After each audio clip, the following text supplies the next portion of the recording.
Well, in this video, we are going to study about the mechanical property of solids. हम solids की mechanical property के बारे में पढ़ेंगे. इस वीडियो में हम जस्ट इंट्रोडक्शन पार्ट के ऊपर चर्चा करेंगे. इसको हमने वीडियो में तीन जो पैराग्राफ जैसे मैं इंट्रोडक्शन को डिवाइड किया है. Paragraph number 1 and then this part is paragraph number 2 and this is the paragraph number 3. तो हम इसी स्टेप में आपके साथ चर्चा करेंगे कि पैराग्राफ नंबर 1 में किस तरीके से आपको क्या चीज़ बताने की कोशिश की गई है. पैराग्राफ नंबर 2 और पैराग्राफ नंबर 3 के हिसाब से हम चलेंगे. First we will start with the paragraph number 1.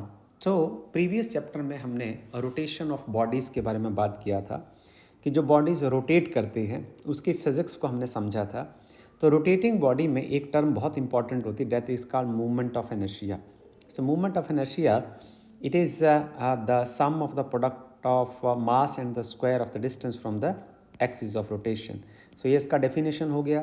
जैसे फॉर एग्जांपल आपके पास ये कोई रिजिड बॉडी है और rigid body that is made up of large number of tiny particles. उनके मासेस जो हैं वो m1 है और उसका एक्सिस ऑफ रोटेशन से जो डिस्टेंस है वो r1 है. और ये रहा मास m2, उसका distance from axis of rotation जो है वो r2 है. ये मास m3, इसका distance from axis of rotation is r3. इसी तरीके से large number of particles are composed in this rigid body. ये वाला जो रहेगी आपकी ये एक्सिस ऑफ रोटेशन रहेगी. तो यहाँ से हम मूवमेंट ऑफ इनर्शिया को डिफाइन करते हैं. I is equal to m1 r1 square. Second particle और उसका एक्सिस ऑफ रोटेशन से डिस्टेंस का square plus third mass into it's the square from the axis of rotation. इसी तरीके से हम n पार्टिकल को जब हम मूवमेंट ऑफ इनर्शिया किसी एक बॉडी का निकालते हैं then it is equal to I is equal to 1 to any number n mi/r/i square.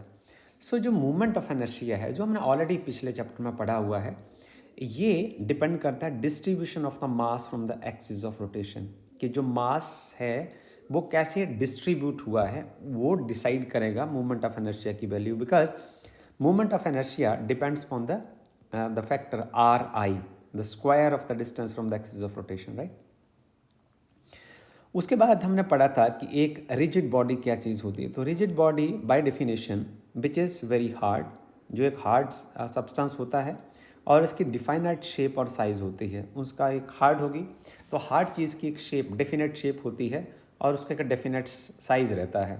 पर यदि हम प्रैक्टिकली बात करें, रियलिज़म की बात करें जो वास्तविकता में घटता है, यदि हम एक रिजिड बॉडी के ऊपर एक स्ट्रॉन्ग फोर्स अप्लाई करते हैं तो हम क्या क्या देखते हैं. हम ये देखते हैं कि लार्ज अमाउंट ऑफ फोर्स लगाने के बाद एक बॉडी को स्ट्रेच भी किया जा सकता है, एक बॉडी को कंप्रेस भी किया जा सकता है और एक बॉडी को मोड़ा भी जा सकता है. आप उसको बेंड भी कर सकते हैं, राइट. सो फॉर एग्जांपल यदि हम उदाहरण लें तो स्टील का यदि हम एग्जांपल दें, स्टील एक रिजिड बॉडी है और रिजिड रॉड को यदि आप एक large amount of force apply करते हैं तो आप ये देखिए ये रिजिड रॉड है फॉर एग्जांपल, और इसके ऊपर यदि आप दोनों एंड के ऊपर फोर्स लगाते हैं तो आप क्या करेंगे, इस रॉड को ऐसे बेंड कर सकते हैं. You can bend this rod, right, on the application of the large amount of force.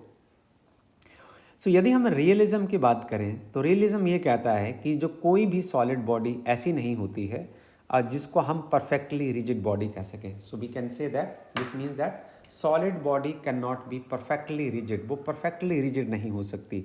So this is all about the first paragraph. आप NCERT का जो फर्स्ट पैराग्राफ है इसको यदि आप पढ़ें तो ये घटना जो सारी इसमें लिखी गई है उसका हमने एक्सप्लेनेशन दे दिया है. Now we shift our discussion to second paragraph. अब हमने इंट्रोडक्शन के पार्ट में पहले हम जो प्रीवियस हमारी जो स्टडी थी इससे पिछले चैप्टर की उसके बारे में हमने बात किया था. हम आगे अपने डिस्कशन को प्रोसीड करते हैं कि जहाँ तक हमने बात की कि सॉलिड रिजिड बॉडी एक सॉलिड स्ट्रक्चर होगा और उसकी एक डिफाइनाइट शेप होगी और उसका एक डिफाइनाइट साइज़ होगा. ओके, हम क्या करते हैं, यदि मान लो हम उसकी शक्ल को चेंज कर देते हैं, फॉर्म को हम डीफॉर्म करते हैं, हम उसकी शक्ल के ऊपर एक फोर्स लगाते हैं और इस फोर्स का नाम होता है डिफॉर्मिंग फोर्स. इस फोर्स का नाम होता है डिफॉर्मिंग फोर्स. एक ऐसा फोर्स जो एक बॉडी की फॉर्म को, शक्ल को, उसके अपीयरेंस को चेंज कर दे, उसको बोलते हैं हम डिफॉर्मिंग फोर्स। तो डिफॉर्मिंग फोर्स में आपको मतलब एक बॉडी की शेप को बदलने के लिए आपको लार्ज अमाउंट ऑफ फोर्स की ज़रूरत पड़ती है। ये आपको बड़े आराम से इस तरीके से समझ आ जाएगा कि फॉर एग्जांपल आपके पास कोई एक स्प्रिंग है जिसकी ओरिजिनल लेंथ जो है वो L है। This is the length of the spring. ये इसके दो एंड हैं और अभी तक ये अपनी नेचुरल स्टेट में है, रेस्टिंग फेज में है, A to B ये इसकी कोई लेंथ रहेगी। इसके ऊपर अभी तक आपने कोई अप्लाइड फोर्स नहीं लगाया हो, इसलिए हमने लिखा है कि फोर्स इज इक्वल टू 0। आप क्या करते हैं, कोई फोर्स लगाते हैं। If you will apply some external force on this spring, what will happen, but you observe, ये जो स्प्रिंग है ना वो खिंच जाता है, इस डायरेक्शन में खिंच जाएगा, ठीक है। और इसकी लेंथ जो है वो AB, this one point is A, ये पॉइंट A है और ये पॉइंट B है।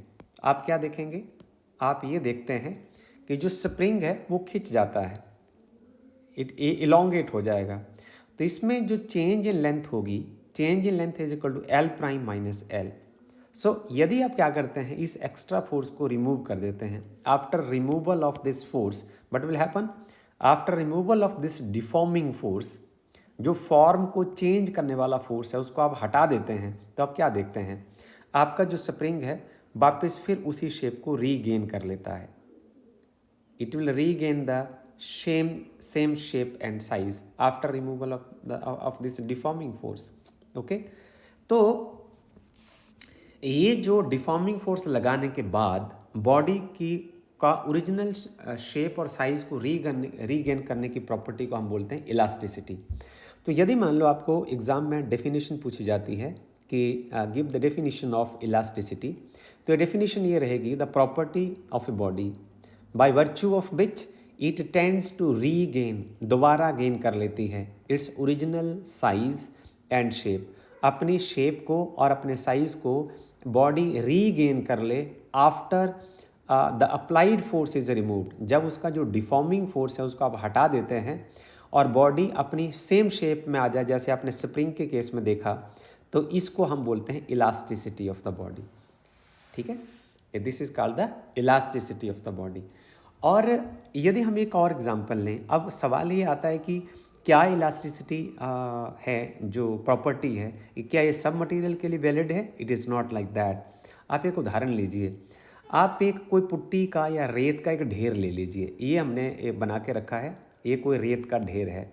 आप इस रेत के ढेर के ऊपर यहाँ से आप एक अप्लाइड फोर्स लगाते हैं, आप एक फोर्स लगाते हैं, फोर्स लगाने के बाद क्या होता है, ये ऐसा यहाँ एक बम्प सा बन जाता है, ओके। जिस हिस्से पर आप फोर्स लगाते हैं वहाँ एक ये डीप इनसाइड चला जाता है और ये इसको डिफॉर्म कर देता है। देखिए इसकी जो ओरिजिनल शेप है वो ऐसे ऐसे थी, जब आपने इसके ऊपर फोर्स लगाया तो आपने क्या देखा, इसकी जो शेप है वो कुछ ऐसे बन गई, इसकी शेप चेंज हो गई। So but you have observe there is a change in shape, okay. So this change in shape cause the permanent deformation. अब आप यदि इस डिफॉर्मिंग फोर्स को रिमूव करेंगे तो आप क्या देखेंगे कि ये परमानेंट डिफॉर्मेशन की शेप में चला जाएगा। तो ये जो पुट्टी है या मड है, ये एक आइडियल प्लास्टिक बॉडी का एग्जाम्पल है। This is the example of ideal plastic body, right. So plasticity क्या हुई, यहाँ से हम एक डेफिनेशन दे सकते हैं कि बट इज द प्लास्टिसिटी या but are plastic bodies. So if the body will not regain its original shape and size after removal of deforming force, यदि डिफॉर्मिंग फोर्स के हटाने के बाद एक बॉडी अपनी ओरिजिनल शेप और साइज को दोबारा फिर से हासिल नहीं करे, तो ऐसी बॉडी को हम बोलते हैं प्लास्टिसिटी, और इस फिनोमिना को हम बोलते हैं plasticity. This property of the material is called the plasticity, okay. हम चलते हैं अब पैराग्राफ नंबर 3 में। थर्ड पैराग्राफ है आपका, तो ये थर्ड पैराग्राफ ये बताता है हमें कि हम आपको इलास्टिसिटी क्यों पढ़ा रहे हैं, आपको एनसीईआरटी इलास्टिसिटी क्यों पढ़ाना चाहता है। आप में से कई बच्चे इंजीनियरिंग करेंगे, डिज़ाइनिंग करेंगे, और हमारी जो दैनिक जीवन में भी इलास्टिसिटी का बहुत बड़ा रोल है। सो आपको पढ़ाने का फ़ायदा, इसका आंसर आपको यहाँ मिल जाएगा। Elasticity plays a very important role, the concept of elasticity plays very important role. Engineering में इसका बहुत ज़्यादा इस्तेमाल होता है, जब आप डिज़ाइन करते हैं, जैसे आप बिल्डिंग कंस्ट्रक्ट करते हैं तो आपको इलास्टिक प्रॉपर्टी ऑफ कंक्रीट और स्टील का जो नॉलेज जो है वो बहुत असेंशियल है। और यदि कंक्रीट और स्टील का यदि आपको नॉलेज सही होगा तो आप अच्छी कंस्ट्रक्शन कर पाएंगे, आप अच्छी बिल्डिंग डिज़ाइन कर पाएंगे। So with the help of elasticity this knowledge is very useful in designing the rope base. यदि आपको बनाने हो तो भी आपको इलास्टिक प्रॉपर्टीज़ के बारे में पूरी जानकारी होनी चाहिए।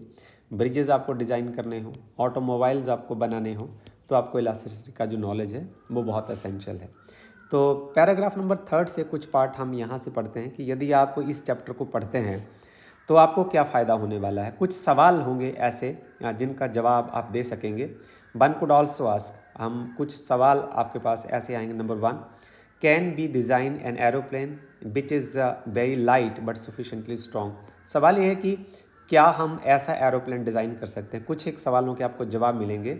Number 1, can be design an aeroplane, हम ऐसा एरोप्लेन बना सकते हैं जो बहुत हल्का हो पर स्ट्रॉन्ग भी होना चाहिए। नंबर 1, इस सवाल का जवाब आपको मिल जाएगा। दूसरा सवाल है can be design an artificial limb, हम एक ऐसा आर्टिफिशियल लिम्ब बना सकते हैं जो हल्का भी हो और स्ट्रॉन्गर भी हो।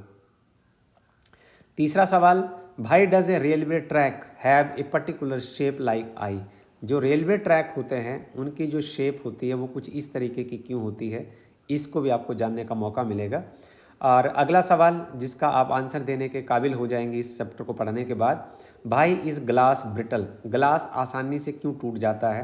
भाई जो ग्लास जो ब्रास इज़ नॉट, तो ब्रास जो है वो टिका रहता है। So answer to such questions begin with the study of how relatively simple kind of loads or forces act to perform the different solid bodies। तो किस तरीके से जो लोड्स और फोर्सेस जो हैं एक रिजिड बॉडी पर कैसे काम करते हैं, इसका ज्ञान समुचित होने के बाद आप इन चीज़ों को बड़े आराम से समझ पाएंगे। सवाल इस चैप्टर का है कि हम इस चैप्टर में फिर क्या सीखेंगे। इस चैप्टर में हम पढ़ेंगे elastic behaviour and mechanical properties of a solid. हम इलास्टिक बिहेवियर के बारे में और बॉडी के मैकेनिकल प्रॉपर्टीज़ के बारे में पढ़ेंगे और ये जो सवाल हैं इन सवालों का जवाब देने की भी हम कोशिश करेंगे। With this I am going to close the introduction part of this mechanical property of a solid. With this I am going to close the video. If you do have any trouble you can write in the comment box. Thank you.